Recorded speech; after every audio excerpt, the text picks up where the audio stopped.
ਵਾਹਿਗੁਰੂ ਜੀ ਕਾ ਖਾਲਸਾ ਵਾਹਿਗੁਰੂ ਜੀ ਕੀ ਫਤਿਹ। ਸੰਗਤ ਟੈਲੀਵਿਜ਼ਨ ਦਾ ਵਿਸ਼ੇਸ਼ ਪ੍ਰੋਗਰਾਮ ਕਲਗੀਧਰ ਪਾਤਸ਼ਾਹ ਦੇ ਸਿਖਰਲੇ 52 ਬਚਨ ਆਪ ਸਭ ਦੇ ਸਨਮੁਖ ਹੈ।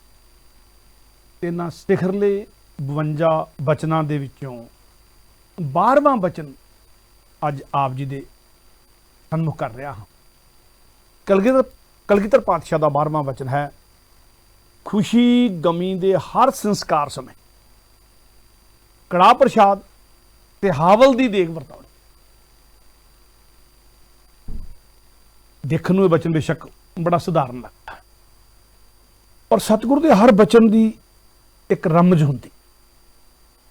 जो रमज समझ आ जाए तो भी सतगुरु का शुकराना, जो रमज समझ ना आवे ਤਾਂ ਵੀ ਸਤਿਗੁਰੂ ਦੇ ਹਜ਼ੂਰ ਅਰਦਾਸ ਕਰਨੀ ਚਾਹੀਦੀ ਹੈ ਕਿ ਸਤਿਗੁਰੂ ਜੀ, ਇਹ ਰਮਜ਼ਾਂ ਵਾਲੇ ਸਤਿਗੁਰੂ ਜੀ, ਆਪਣੀ ਰਮਜ ਦੀ ਸਮਝ ਬਖਸ਼ੋ ਜੀ। ਤਾਂ ਆਪਾਂ ਸਤਿਗੁਰੂ ਦੇ ਹਜ਼ੂਰ ਇਹ ਅਰਦਾਸ ਕਰ ਕਿ ਸਤਿਗੁਰੂ ਨੇ ਬਚਨ ਕਿਉਂ ਕੀਤਾ ਕਿ ਹਰ ਖੁਸ਼ੀ ਗਮੀ ਦੇ ਸਮੇਂ, ਹਰ ਖੁਸ਼ੀ ਗਮੀ ਦੇ ਸੰਸਕਾਰ ਦੇ ਸਮੇਂ ਸਿੱਖ ਨੇ ਕੜਾ प्रसाद ते हावल का करके वरताउणा संगत दे। ਉਹਦੀ ਵੀ ਇੱਕ ਮਰਿਆਦਾ ਬੰਨ ਦਿੱਤੀ ਕਿ ਕੜਾ ਪ੍ਰਸ਼ਾਦ ਤਿਆਰ ਕਰਦੇ ਸਮੇਂ ਜਪਜੀ ਦਾ ਪਾਠ ਹੋਣਾ ਚਾਹੀਦਾ। ਪਹਿਲਾਂ ਜਪਜੀ ਦਾ ਪਾਠ ਕੀਤਾ ਜਾਵੇ, ਕੜਾ ਪ੍ਰਸ਼ਾਦ ਵਰਤਾਉਣ ਦੀ ਅਰਦਾਸ ਕੀਤੀ ਜਾਵੇ, ਅਰਦਾਸ ਤੋਂ ਪਹਿਲਾਂ ਆਨੰਦ ਸਾਹਿਬ ਦਾ ਪਾਠ ਕੀਤਾ ਜਾਵੇ ਤੇ ਅਰਦਾਸ ਤੋਂ ਬਾਅਦ ਹੁਕਮਨਾਮਾ ਵੀ ਸਤਿਗੁਰ ਦਾ, ਜੇ ਗੁਰੂ ਗ੍ਰੰਥ ਸਾਹਿਬ ਦਾ ਪ੍ਰਕਾਸ਼ ਹੋਵੇ ਤੇ ਹੁਕਮਨਾਮਾ ਵੀ ਲਿਆ। ਹੁਕਮ ਸਤਿਗੁਰ ਦਾ ਇਸ ਕੜਾ ਪ੍ਰਸ਼ਾਦ ਤੇ ਹਾਵਲ ਦੀ ਮਰਿਆਦਾ ਦੇ ਨਾਲ ਕਿ ਕਰੇ ਕੜਾ जप पाठ सुठाने, कलगीधर पातशाह दे अपने मुखार बिंद कि करे कड़ा जप पाठ सुठाने, कि कड़ा प्रसाद करन तो पहला जां करदियां करदियां कड़ा प्रसाद की तैयारी करदियां करदियां जपजी का पाठ भी नाल चलना। जपजी का पाठ करदियां करदियां कड़ा प्रसाद, जां जपजी का पाठ करके कड़ा प्रसाद की देग करनी है, तो जे जपजी का पाठ करके कड़ा प्रसाद की देग करनी है तो फिर इस करके पाठ करन तो पहला जिहड़ी सुचम की लोड़ है वो सुचम भी अपनी कायम इशनान करके जिदा आप बाणी का पाठ करते हैं, सो जपजी का पाठ करने तो पहले पूरी सुचम रखनी है। जिदा पाठ करनी सुचम करी तो उदा सुचम करनी है। फिर घट्टो घट जपजी का पाठ जरूर करना है। फिर जपजी का पाठ करके फिर कड़ा प्रसाद की देग तैयार करनी है। कड़ा प्रसाद की देग जो संगत च लैके आ जानी है उदों आनंद साहब का पाठ करना है। आनंद साहब का पाठ करके फिर अरदास करनी है जिदा मर्यादा सतगुरु ने बन्नी है। फिर अरदास तो बाद हुक्मनामा लेना है, तो हुक्मनामे तो बाद कड़ा प्रसाद की देग ते हावल कड़ा प्रसाद सतगुरु ने शब्द पर। ते हावल आम तौर पर शायद बहुत सारे लोगों को समझ ना आए। पुरातन जिन्ने सिंह ने वो तो जानते ही नहीं, जिन्ने कोई गुरु घर नाल जुड़े हुए वो तो जानते नहीं, पर तिहावल शब्द शायद आम लोगों को समझ ना आए। मैं उसकी व्याख्या करता जा। तिहावल का अर्थ है कि 3 चीज़ां इक्को जिहियां मिला के कड़ा प्रसाद तैयार कर। जिन्ने भी गुरु घर दे हरमंदर साहब तो लैके सचखंड हजूर साहब तक, ननकाना साहब तो लैके सचखंड हजूर साहब तक सारे इतिहासिक गुरुद्वारे गुरु साहब वाले आ गए।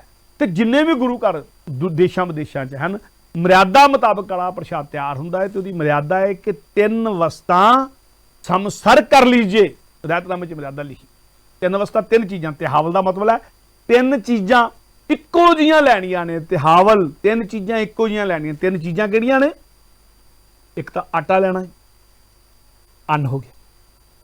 दूजा घ्यो लेना है, सिंधा हो गया। आटा भी आ गया, वो अन्न भी आ गया, वो सिंधा भी आ गया। आटा लेना, अन्न लेना, तो तीजी वस्त खंड लैनी, मिठा लेना है। मिठा भी आ गया, खंड मिठा भी आ गया। सो 3 चीज़ां इक्को जिहियां लैनियां ने, आटा, घ्यो ते खंड। 3 चीज़ां, यानी कि अन्न भी आ गया, ਉਹਦੇ ਵਿੱਚ ਸਿੰਧਾ ਵੀ ਆ ਗਿਆ, ਤੇ ਉਹਦੇ ਵਿੱਚ ਖੰਡ ਵੀ ਆ ਗਿਆ, ਮਿੱਠਾ ਵੀ ਆ ਗਿਆ। ਮਿੱਠਾ, ਅੰਨ ਤੇ ਸਿੰਧਾ, 3 ਚੀਜ਼ਾਂ ਇੱਕੋ ਜਿਹੀਆਂ, 3 ਵਸਤਾਂ ਇੱਕੋ ਜਿਹੀਆਂ ਜਿਹੜੀਆਂ ਸਾਡੇ ਭੋਜਨ ਦੀਆਂ 3 ਆਮ ਤੌਰ ਤੇ ਸਾਡਾ ਭੋਜਨ ਆਉਂਦਾ 3 ਰਸਤੇ ਜਿਹੜੇ ਆਉਂਦੇ ਨੇ। ਇੱਕ ਅੰਨ ਹੈ, ਸਿੱਧਾ ਧਰਤੀ ਤੋਂ ਆ ਜਾਂਦਾ ਅੰਨ ਆਉਂਦਾ ਹੈ। ਜਿਹੜਾ ਸਿੰਧਾ ਹੈ ਉਹ ਅੰਨ ਦੇ ਥਰੂ ਪਸ਼ੂਆਂ ਕੋਲ ਜਾ ਕੇ ਫਿਰ ਆਉਂਦਾ ਹੈ। ਉਹਦੇ ਚੋਂ ਇਹਨਾਂ ਨੂੰ ਵਿਚਾਰ ਨਹੀਂ ਰਹਿ ਗਿਆ। ਨਹੀਂ ਤਾਂ ਆਮ ਤੌਰ ਤੇ ਲੋਕੀ ਵਿਚਾਰ ਕਰਦੇ ਨੇ। अजकल बड़ा विचार हो गया वीगन हो जाना कि मैं तो वीगन हो गया, मैं दुध भी नहीं पींदा जी, मैं घ्यो भी नहीं खाता, पर कड़ाह प्रसाद जे सिख नहीं खांदा ते सिख नहीं रहिंदा। कड़ाह प्रसाद सिख मर्यादा का हिस्सा है ते कड़ाह प्रसाद दे विच सतगुरु ने सिंधा पाता। क्यों आ रहा है? पशुओं तो ही आ रहा है। तो सतगुरु ने हर तरह के भरम तो जिहड़ी दुनिया अज भरमां 'च पै रही है, सतगुरु ने अज तो सैकड़े साल पहला उन्होंने भरमां तो मुक्त कर दिता कि हर चीज लोड़ अनुसार लैनी है, वेतन अनुसार लैनी है, समसर लैनी है, समतोल लैनी है। कभी बहुत ज्यादा औलार नहीं होना कि बहुत ही घट नहीं लेना, इन्ना औलार होए कोई चीज लैनी नहीं। ते कदी इन्ना औलार जो खाणयोग वस्तुआं ने गुरमत अनुसार उन्हां खाणयोग वस्तुआं नूं खाना है, पीणयोग वस्तुआं नूं पीना है, पर वित्त अनुसार लोड़ अनुसार समतोल रह के। कदी आटा भी ज्यादा नहीं, कदी मिठा भी ज्यादा नहीं, कदी सिंधा भी ज्यादा नहीं, ते कड़ाह प्रसाद दे विच संतुलता रख दी है। तीन चीज़ां इक्को ही बराबर ले। तीन वस्त समसर कर लीजिए, तिन्ने वस्तां तिहावल दा हो गया।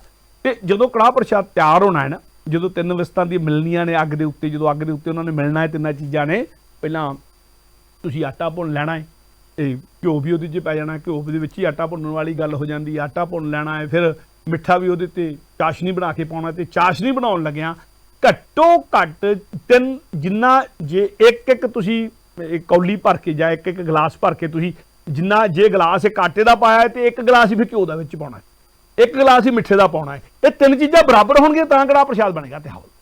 और गुरु घरां जिहड़ा कड़ाह प्रसाद वरताया जाता है, तीन चीज़ां उहदे 'च बराबर हो। जे किते इहदी मात्रा वध घट हो जाए, वो मात्रा वध घट होकर हलवा तो बन सकता है, मात्रा वध घट होकर कुछ होर चीज़ तो बन सकती है, पर वो कड़ाह प्रसाद नहीं बनेगी। तो तिन्ने चीज़ां समतोल जिहड़ियां सारे गुरदुआरे तदे कड़ाह प्रसाद इक्को जिहा हुंदा गरीब गरीब। तीन सतगुरु ने विधि दस दी है। एक तो सुचम है, पाठ करके बनना है, पाठ करनागे सुचम राखी पाठ कर सकते हैं, फिर पाठ करन तो बाद बनाउणा है, पाठ करदिआं करदिआं बनाउणा है, सुचम रखनी पैनी है, फिर बाद अंदर लिया के संगत दे विच लिया के तैयार करके लिया के जो रखना उदों आनंद साहब का पाठ करना है, और आनंद साहब का पाठ करके फिर अरदास करनी है, अरदास करके फिर हुक्मनामा लेना है, हुक्मनामा लैके वरताउणा है। तो ये जिहड़ी सारी मर्यादा है, तीन चीज़ां समसर ते जिहड़ा पानी पाउणा है उहदे विच चाशनी तैयार करने लई भी पानी पा सकते हैं, सीधा भी अजकल सिस्टम बन गया है कि विच तिन्ने चीज़ां जो आटा भुन गया उन्हें खंड भी उन्नी पाती जाए, तो बाद ਉਹਦੇ ਉੱਤੇ 4 गुणा ज़्यादा जिन्ना जे एक गिलास आटे का लिया है तो फिर 4 गिलास पानी के पाने, 4 गुणा ज़्यादा पानी पाना। पानी की मात्रा हमेशा 4 गुणा ज़्यादा रहनी चाहिए। तो जे मनुख अपनी जिंदगी के अंदर, अपने शरीर के अंदर, अपनी खुराक के अंदर बिल्कुल ही समतोल रख लवे, दुनिया की सब तो वड्डी डाइट है कि जिन्ना तुसीं अन्न खाना है शरीर नूं लोड़ है, उन्ना ही तुहाडे शरीर नूं थिंदे दी लोड़ है, ते उन्ना ही तुहाडे शरीर नूं मिठे दी लोड़ है। एक गल वखरी कि मिठा तुहाडे अन्न दे विच्चों भी वखरे वखरे तरीके नाल आउंदा है। जे तीन चीज़ां तुहाडी जिंदगी वित्त मुताबक जिद्दां जिद्दां तुहाडा शरीर चलदा है वित्त मुताबक बराबर रहणगीआं, ते जिन्ना तुसीं आटा लैंदे हो, जिन्ना तुहाडे शरीर दे अंदर अन्न जा रहा है, उन्ना उदों 4 गुणा ज़्यादा पानी चाहिदा तुहाडे। ये जिहड़ी मनुख दी सारी जिंदगी दी एक तरह दी ना डाइट दी इदों वड्डी थ्योरी होर कोई नहीं हो सकती जो कड़ाह प्रसादी। इन्हें नुकसान नहीं शरीर का करना, इन्हें शरीर का फायदा ही करना। ये जो बराबर बराबर जान को समतुल होकर जाएगा तो ये तो कोई शिकायत नहीं तुहानूं होनी हैगी। इन्हें तुहाडे हड्ड गोडे भी चलते रखने ने विच थिंदा है, इन्हें तुहाडे शरीर की ग्लूकोज भी पूरी रखनी है, विच मिठा है, इन्हें शरीर तुहाडी दी एनर्जी ते फाइबर भी पूरा रखना है, उहदे विच क्योंकि आटा है। सो तिन्ने चीज़ां तीन वस्त समसर कर लीजिए, पर नाल शर्त है तो उदों 4 गुणा ज़्यादा पानी होना चाहिए। इनू कहते हैं तिहावल का, इदी चीज़ां समसर रख के तिहावल का कड़ाह प्रसाद तैयार कर। एक गल सतगुरु की वखरी रमज दे विच सानूं समझ लैनी चाहिए। सतगुरु ने अरदास कीता कि खुशी गमी दे हर समय कड़ाह प्रसाद की तिहावल की देग तैयार करके वरताउणी। खुशी गमी के समय देखो साडे वख-वख संस्कार ने, खुशी के समय के संस्कार ने। आम तौर पर सिख की जिंदगी के 5 संस्कार मिथे ने साडी रहत मर्यादा, जिहड़ी पंथ प्रवाणित रहत मर्यादा है, जिहड़ी पंथ ने तैयार की है साडे रहतनामिਆਂ ਨੂੰ आधार बना के, जिवें सतगुरु ने दस्सिया ਉਹਦੇ आधार ਤੇ ਜਿਹੜੀ तैयार हुई है। 5 संस्कार ने साडे। मैं संस्कारां की गल भी बहुत बरीफ च करने की कोशिश करांगा, किते होर बचन दे नाल जुड़ के संस्कारां की गल ਵੱਡੇ पद्धर ते भी करांगे, जाके दे ਉਹਦੇ ਤੇ ਲੋੜ ਪਈ संस्कारां ਦੇ ਉੱਤੇ ਇੱਕ ਵੱਖਰਾ प्रोग्राम भी कर सकते हैं, पर मैं इत्थे थोड़ी जी इशारे मात्र गल कर जा। सिख दे 5 संस्कार ने सारी जिंदगी के रहत मर्यादा के मुताबिक। पहला संस्कार है जन्म संस्कार, बच्चे का जन्म होया है, बच्चे ने गुड़ती दी जाती आम तौर पर, बच्चे ने गुड़ती दी जाती है, यानी गुड़ती देनी है कि वो मूँह च पहली चीज़ कोई पानी है, जी कोई बड़ा घर चों कोई सियाणा बंदा कोई गुरमुख बंदा वो पाउंदा है। आम तौर पर अपने साडे जदों असीं किते पिंडां च विचरदे सन, आम तौर पर ग्रंथी दे कोलों उन्हें जिहड़ा अपने उत्थे चूल्हा देने वाली गल हुंदी जां अमृत तैयार कीता हुंदा जां बाणी पढ़ के उन्हें उस वेले करना है, थोड़ा जिहा विच मिठा पा के पानी तैयार कर लेना, जल तैयार कर लेना है, जल तैयार करके उन्होंने कहना तो वह बच्चे के मूँह नूं ला देना, नाल बाणी पढ़द्या पढ़द्या तैयार करना है, कहना चूल्हा दे दिता होया। पहली गुड़ती ये दित्ती जाती सी। अजकल बच्चे के मूँह नूं शहद लाता जाता है, आम तौर पर घर के कोई सियाणा जाके, घर के कोई वड्डा जाके, घर चो कोई गुरमुख जाके बच्चे के मूँह नूं शहद ला दिंदा है, उन्होंने कहते गुड़ती देनी। गुड़ तो शब्द गुड़ती बनया है, उदों किते गुड़ पानी च घोल के दे देंदे होणगे, शायद तां ही गुड़ती शब्द बनया होवे। सो पहला जिहड़ा सीगा भोजन वो गुड़ती देण तो लैके शुरू करके, पर सिखां ने जिहड़े साडे पुराने सिख सीगे उन्हां दी गुड़ती जिहड़ी सी ग्रंथी सिंह दे कोलों दवाई जांदी सी, नाम जपण वाले किसी गुरमुख तो दवाई जांदी सी उन्हां नूं कोलों। जे घर च कोई गुरमुख नाम जपण वाला हुंदा, दादी दादा कोई वड्डा, एक तां वड्डिआं दी मानता हो गई, एक ग्रंथी सिंह दी मानता हो गई, एक दूजी उहनूं बाणी पढ़े होए जल उहदे मूँह नूं लाउणा, थोड़ा बड़ा विच मिठा भी होवे, गुड़ भावें खोलिया होवे भावें खंड खोरी होवे, और उह कोई पतासा खोरिया होवे बेशक, पर नाल उहनूं बाणी पढ़द्या खोरिया होवे, जिहदा अमृत तैयार कीता जांदा है खंडे बट दा, बिल्कुल उदां ही तैयार कीता होवे ओह, ते बाणी पढ़ के फिर बच्चे दे मूँह नूं ला देना है, तां कि गुरबाणी दा ऊट आसरा नाल अरदास करनी है, बच्चे दे सिर ते बनिया रहे, सतगुर दीआं बख्शिशां बनिया रहन। आम तौर पर पुराने समयां दे विच वड्डे गुरुद्वारिआं दे विच भी जदों खंड पाठ रखे जांदे नाल घड़े च पानी रख दित्ता, घड़े च जल रखिया जांदा सीगा। अज भी कई थावां कई संप्रदायां रखदियां ने। ते ये गल मैं पाकिस्तान गया सी, जदों भगत सिंह दे घर गया सीगा, ते उदों पुराने मैं 87 की गल कर रहा हाँ, उदों गल कही सी कि ये आले दुआले के पिंडां दे जिहड़े लोग सन ननकाना साहब तो जल लैके जांदे हुंदे सन, ते ओह बच्चे दे आले दुआले पिंडां दे मूँह ला दिंदे सन। भगत सिंह दे मूँह नूं भी, भगत सिंह दा पिंड ननकाना साहब तो तकरीबन 40 मील दी विच आ, पर भगत सिंह दे मूँह नूं भी कहिंदे ओह ननकाना साहब तो गया होया जल छोटे वेले गुड़ती दे तौर ते लाया गया सीगा। ये गल्लां बाकी वड्डियां बारे भी होर कईयां बारे भी देखण नूं मिलदियां, पर यह गल मैं उस पिंड च जाके सुनी सी, किन्नी सच किन्नी उन्हां वल्लों दस्सी गई, पर जिद्दां उन्हां दस्सिया सीगा कि इत्थे गुड़ती लाई गई सी, ओह कहंदे साडे पिंडां 'च रिवाज हुंदा सी कि आले दुआले जिहड़े सिख सन ਉਹ ਨਨਕਾਣਾ ਸਾਹਿਬ ਤੋਂ ਜਲ ਚੱਕ ਲੈ ਕੇ ਆਉਂਦੇ, ਕੁੰਭ ਦਾ ਜਲ ਹੁੰਦਾ ਸੀ ਜਿਹੜਾ ਲੈ ਕੇ ਜਾਂਦੇ ਸੀ, ਤੇ ਗੁੜਤੀ ਦੇ ਵਜੋਂ ਉਹ ਬੱਚੇ ਦੇ ਮੂੰਹ ਨੂੰ ਪਹਿਲਾ ਜਲ ਗੁਰੂ ਘਰ ਦਾ ਲਾ ਦਿੰਦੇ ਹੁੰਦੇ ਸੀ, ਤਾਂ ਕਿ ਗੁਰੂ ਘਰ ਨਾਲ ਬੱਚਾ ਜੁੜਿਆ ਰਹਿ ਜਾਵੇ। ਇਹ ਗੁੜਤੀ ਦੇਣ ਦੀ ਸੋ ਗੱਲ ਹੈ, ਇਹ ਵੀ ਪਹਿਲਾ ਸੰਸਕਾਰ ਹੋ ਗਿਆ। ਜਨਮ ਸੰਸਕਾਰ ਬਾਅਦ 'ਚ ਬੱਚੇ ਦਾ ਨਾਂ ਰੱਖਣਾ ਹੁੰਦਾ, ਉਹ ਇੱਕ ਸੰਸਕਾਰ ਹੋ ਗਿਆ। ਇਹ ਜਨਮ ਸੰਸਕਾਰ ਨਾਲ ਜੁੜੀ ਹੋਈ ਗੱਲ, ਜਦੋਂ ਬੱਚੇ ਦਾ ਨਾਂ ਰੱਖਣਾ, ਨਾਂ ਵੀ ਗੁਰੂ ਗ੍ਰੰਥ ਸਾਹਿਬ ਤੋਂ ਹੁਕਮਨਾਮਾ ਲੈ ਕੇ ਰੱਖਣਾ, ਹੁਕਮਨਾਮੇ ਦਾ ਜਿਹੜਾ ਪਹਿਲਾ ਅੱਖਰ ਆਇਆ ਉਹਦੇ ਨਾਂ ਦੇ, ਉਹਦੇ ਅੱਖਰ ਦੇ ਉੱਤੇ ਨਾਂ ਰੱਖਣਾ, ਅਰਦਾਸ ਕਰਕੇ ਰੱਖਣਾ। ਸੋ ਗੁਰੂ ਘਰ ਨਾਲ ਤੁਹਾਡਾ ਹਰ ਸੰਸਕਾਰ ਤੁਹਾਨੂੰ ਗੁਰੂ ਘਰ ਨਾਲ ਜੋੜ ਦੇਵੇ। ਔਰ ਉਦੋਂ ਬਾਅਦ ਫਿਰ ਵਿਦਿਆ ਸੰਸਕਾਰ ਹੋ ਗਿਆ, ਜਦੋਂ ਪੜ੍ਹਨ ਜਾਣਾ ਹੈ ਉਦੋਂ ਗੁਰਦੁਆਰੇ ਅਰਦਾਸ ਕਰਕੇ ਜਾਣਾ ਹੈ, ਔਰ ਗੁਰਦੁਆਰੇ ਅਰਦਾਸ ਕਰਕੇ ਪਹਿਲਾਂ ਪ੍ਰਸ਼ਾਦ ਲੈ ਕੇ ਜਾਣਾ, ਭਾਈ ਦੇ ਕੋਲ ਤੁਸੀਂ ਪਤਾਸੇ ਵਗੈਰਾ ਵੀ ਲੈ ਕੇ ਜਾਣ ਦਾ ਸਾਡੇ ਵੇਲੇ ਰਿਵਾਜ ਹੁੰਦਾ ਸੀਗਾ, ਉਹ ਲੈ ਕੇ ਜਾਣਾ, ਭਾਈ ਨੇ ਥੋੜ੍ਹੇ ਜਿਹੇ ਰੱਖ ਕੇ ਉੱਥੇ, ਬਾਕੀ ਤੁਹਾਨੂੰ ਵਾਪਸ ਮੋੜ ਦੇਣੇ ਨੇ, ਉਹ ਤੁਸੀਂ ਲੈ ਕੇ ਫਿਰ ਲੱਡੂ ਪਤਾਸੇ ਜੋ ਵੀ ਚੀਜ਼ ਕੋਈ ਸਕੂਲੇ ਚਲ ਜਾਣਾ, ਤੇ ਉਹ ਪਤਾਸੇ ਸਾਰੀ ਕਲਾਸ ਦੇ ਵਿੱਚ ਦੇ ਮਾਸਟਰ ਨੂੰ ਦੇ ਦੇਣੇ, ਉਹਨੇ ਵਰਤਾ ਦੇਣੇ ਨੇ। ਬੱਚੇ ਦੀ ਆਮਦ ਜਿਹੜੀ ਹੈ, ਉਹਦੀ ਜ਼ਿੰਦਗੀ ਦੀ ਵਿਦਿਆ ਦੀ ਪੜ੍ਹਾਈ ਜਿਹੜੀ ਉਹਦੇ ਨਾਲ ਗੁਰੂ ਘਰ ਨੂੰ ਵੀ ਜੋੜ ਦਿੱਤਾ, ਉਹਦੇ 'ਚ ਮਿਠਾਸ ਵੀ ਜੋੜ ਦਿੱਤੀ। ਸੋ ਇਹੋ ਜਿਹਾ ਸੰਸਕਾਰ ਹੁੰਦੇ, ਵਿਦਿਆ ਸੰਸਕਾਰ ਹੁੰਦਾ ਸੀਗਾ। ਸਕੂਲੀ ਵਿਦਿਆ ਦੀ ਸ਼ੁਰੂਆਤ ਵੀ ਗੁਰਮਤ ਅਨੁਸਾਰ, ਫਿਰ ਬਾਅਦ 'ਚ ਬੱਚੇ ਨੇ ਗੁਰਮਤ ਦੇ ਦਾਇਰੇ 'ਚ ਆਉਣਾ ਹੈ, ਜਦੋਂ ਆਪਣੀ ਰਹਿਤ ਸੰਭਾਲਣ ਦੇ ਯੋਗ ਹੋ ਗਿਆ, ਜਦੋਂ ਰਹਿਤ ਨੂੰ ਸਮਝਣ ਦੇ ਯੋਗ ਹੋ ਗਿਆ, ਉਦੋਂ ਬਾਅਦ 'ਚ ਸਾਡਾ ਸੰਸਕਾਰ ਹੈ ਅੰਮ੍ਰਿਤ ਸੰਸਕਾਰ, ਕਿ ਗੁਰੂ ਵਾਲੇ ਬਣਨਾ ਹੈ ਬੱਚੇ ਨੇ, ਅੰਮ੍ਰਿਤ ਛਕਣਾ ਹੈ, ਖੰਡੇ ਬਾਟੇ ਦੀ ਪਹੁਲ ਲੈਣੀ ਹੈ, ਇਹ ਵੀ ਸਾਡਾ ਸੰਸਕਾਰ ਹੈ। ਤੀਜਾ ਸੰਸਕਾਰ ਹੈ। ਚੌਥਾ ਸੰਸਕਾਰ ਜ਼ਿੰਦਗੀ ਦਾ ਮਹੱਤਵਪੂਰਨ ਸੰਸਕਾਰ ਹੈ ਆਨੰਦ ਸੰਸਕਾਰ। ਆਨੰਦ ਕਾਰਜ ਕਰਨਾ ਬੱਚੇ ਨੇ, ਬੇਦੀ ਦੀਆਂ ਲਾਵਾਂ ਨਾਲ ਵਿਆਹ ਨਹੀਂ ਕਰਨਾ, ਹੋਰ ਕਿਸੇ ਤਰੀਕੇ ਨਾਲ ਨਹੀਂ ਕਰਨਾ ਹੈਗਾ। ਬਾਕੀ ਜੇ ਕਿਤੇ ਮਜਬੂਰੀ ਹੈ, ਕਿਤੇ ਦੇਸ਼ ਦੀ ਰਜਿਸਟਰ ਕਰਾਉਣ ਦੀ ਲੋੜ ਹੈ, ਉਹ ਕਰ ਦੇਣਾ ਹੈ, ਸਰਕਾਰਾਂ ਦੇ ਕਾਨੂੰਨ ਵੀ ਮੰਨਣੇ ਨੇ, ਪਰ ਆਨੰਦ ਕਾਰਜ ਹੀ ਕਰਨਾ ਹੈ। ਵਿਆਹ ਦੀ ਰਸਮ ਜਿਹੜੀ ਆਨੰਦ ਕਾਰਜ ਦੇ ਤੌਰ ਤੇ ਹੀ ਕਰਨੀ ਹੈ, ਸਤਿਗੁਰੂ ਦੀ ਹਜ਼ੂਰੀ ਅੰਦਰ ਕਰਨੀ ਹੈ, ਲਾਵਾਂ ਪੜ੍ਹ ਕੇ ਕਰਨੀ ਹੈ, ਔਰ ਗੁਰੂ ਨੂੰ ਹਾਜ਼ਰ ਨਾਜ਼ਰ ਸਮਝ ਕੇ ਕਰਨੀ ਹੈ, ਤਾਂ ਕਿ ਤੁਹਾਡਾ ਜਿਹੜਾ ਆ ਆਨੰਦ ਕਾਰਜ ਤੁਹਾਡੀ ਜ਼ਿੰਦਗੀ 'ਚ ਆਨੰਦ ਤੇ ਖੇੜਾ ਲੈ ਕੇ ਆ ਸਕੇ। ਇਹ ਵੀ ਗੱਲ ਕਰਨੀ। ਸੋ ਆਨੰਦ ਕਾਰਜ ਚੌਥਾ ਸੰਸਕਾਰ ਹੋ ਗਿਆ। ਤੇ ਪੰਜਵਾਂ ਸੰਸਕਾਰ ਅੰਤਮ ਸੰਸਕਾਰ ਹੈ, ਇਸੇ ਕਰਕੇ ਉਹਨੂੰ ਅੰਤਮ ਸੰਸਕਾਰ ਵੀ ਕਹਿੰਦੇ ਆ, ਮਰਨ ਸੰਸਕਾਰ ਵੀ ਕਹਿੰਦੇ। ਜਦੋਂ ਬੰਦਾ ਚੱਲ ਵਸਦਾ ਹੈ, फिर ਉਹਦੇ ਲਈ ਵੀ ਕੋਈ ਬੜੀਆਂ ਰੀਤਾਂ ਨੇ। ਉਹਦਾ ਤੇਰਵਾਂ ਕੀਤਾ ਜਾਂਦਾ ਹੈ, ਉਹਦੇ ਲਈ ਦੀਵਾ ਜਗਾਇਆ ਜਾਂਦੇ, ਉਹਦੇ ਹੱਥਾਂ ਤੇ ਬੱਟੀਆਂ ਰੱਖੀਆਂ ਜਾਂਦੀਆਂ, ਬੜੇ ਬਾਕੀ ਧਰਮਾਂ ਵਾਲੇ ਕਰਦੇ ਨੇ।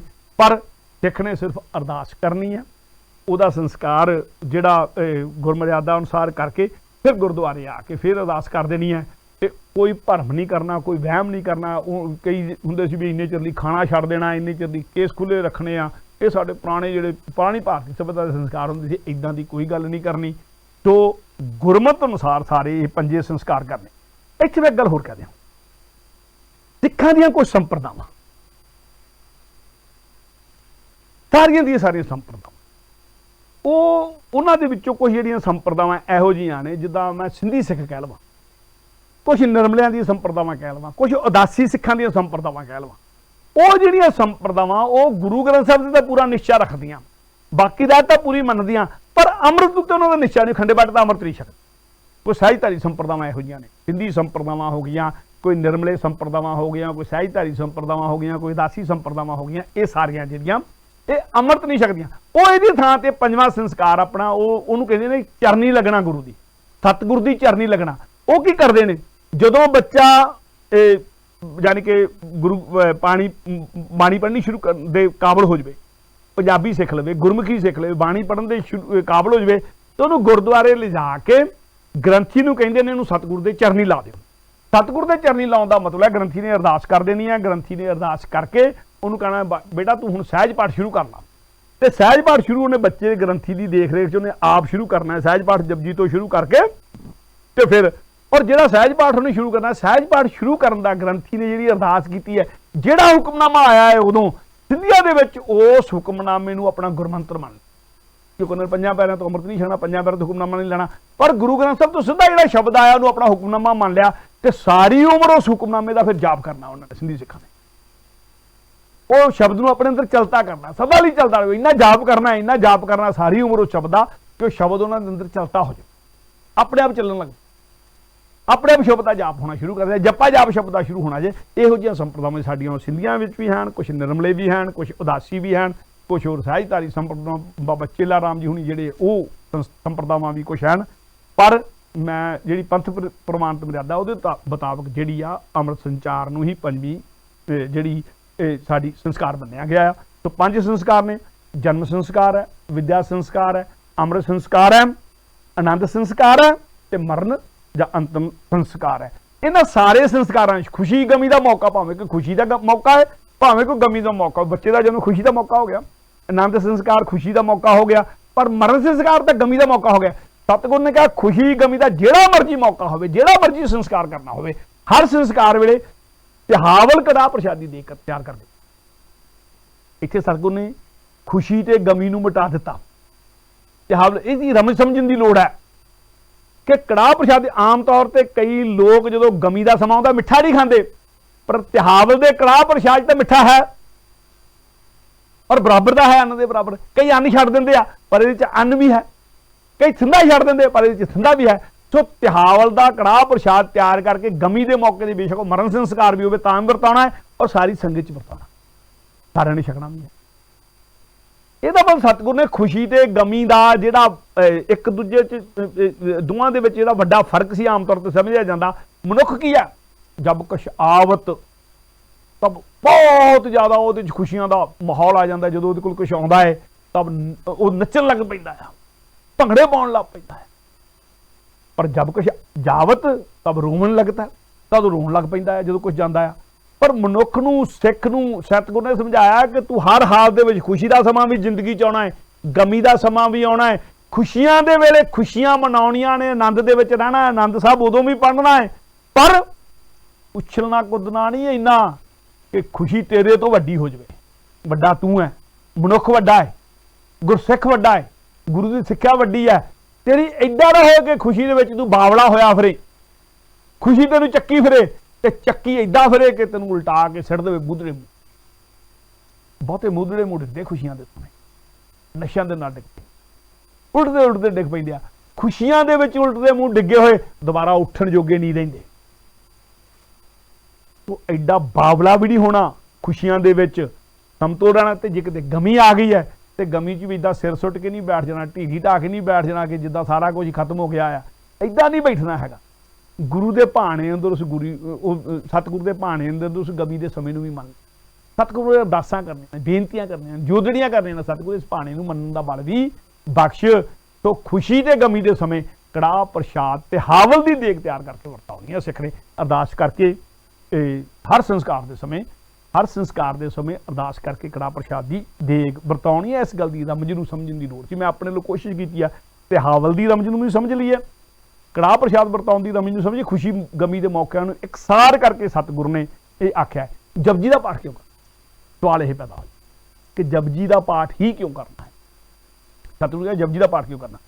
जपजी का पाठ शायद सतगुरु ने इस करके करने लिए आख्या है। सतगुरु दी रमजां सतगुरु जाने, क्योंकि जपजी श्री गुरु ग्रंथ साहिब की सरबोर बाणी है, सब तो पहली बाणी। जपजी श्री गुरु ग्रंथ साहिब की सरमोर बाणी है, सब तो पहली बाणी है। ना है जप, जज्जा ते पप्पे दे पैरी औंकड़ पा के जप है, पर असी सत्कार नाल जप जी आख दिंदे, शब्द बन गया जप जी। और कई गुरमुख होर शब्दां नाल जप जी साहिब भी आख दिंदे। तो जप जी श्री गुरु ग्रंथ साहिब की पहली बाणी, और यह आख्या जाता गुरमुखां वल्लों, जिहड़े बंदे अनुभवी पुरुष ने उन्हां वल्लों आख्या जाता कि सारे गुरु ग्रंथ साहिब दे विच जो कुछ है ਉਹਦਾ ਸਾਰ अंश सारा कुछ पहला जपजी ਦੇ ਵਿੱਚ है।